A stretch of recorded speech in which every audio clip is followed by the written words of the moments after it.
Dans le monde, il y a environ 153 millions de personnes qui souffrent de déficience visuelle et 8 millions dans ceux-là qui sont complètement aveugles. Ce qui fait qu'il y a une partie assez grande de la population pour qu'on s'en soucie. Ces personnes sont comme nous et peuvent même faire des sports qui sont adaptés pour ceux qui ont de la difficulté à voir. Un des sports les plus connus par les non-voyants est le torbal. C'est un sport qui a été inventé en Allemagne en 1955. Il n'est moins connu ici puisque le goalball, qui est le torbal américain, est devenu plus populaire vu qu'il s'est retrouvé aux Jeux paralympiques. Au torbal, il y a deux équipes. Un terrain de torbal est de 16 mètres de longueur et de 7 mètres de largeur. La ligne qui est en arrière représente le but. Il y a une corde avec des clochettes d'un côté à l'autre du terrain. Il y a aussi une corde centrale avec des clochettes pour séparer le terrain en deux. Chaque équipe a 3 joueurs. Dans le ballon, il y a une petite clochette pour que les joueurs sachent où est le ballon. Il ressemble beaucoup à un ballon de volley-ball. Chaque partie dure 2 demi-temps de 5 minutes chacune. Le but est de rentrer le ballon dans le but.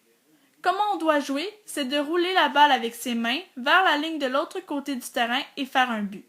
Les adversaires essayent de les empêcher avec toutes les parties de leur corps.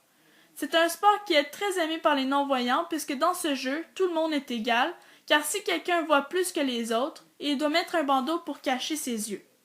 Il y a plusieurs autres sports que les non-voyants ou les déficients visuels peuvent faire, comme par exemple l'athlétisme, il y a de 100 mètres jusqu'au marathon.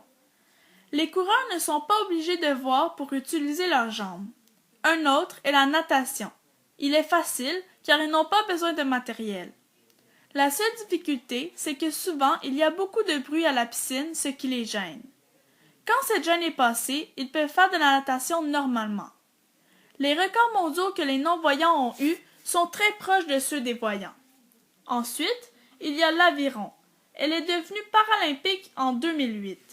La voile permet, elle, aux handicapés visuels et aux voyants de travailler ensemble.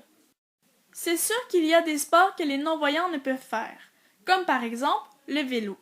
S'ils veulent faire du vélo, ils doivent le faire en tandem avec un voyant. Il y a aussi le football qui a été changé pour les non-voyants en sissi-foot.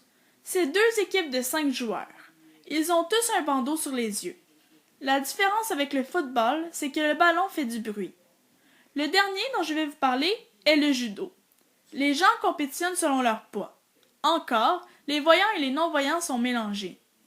Cette vidéo montre que les non-voyants et les voyants peuvent travailler ensemble. Ils ne sont pas obligés d'être séparés. Vous pouvez travailler ensemble et devenir amis. C'est à votre tour de décider.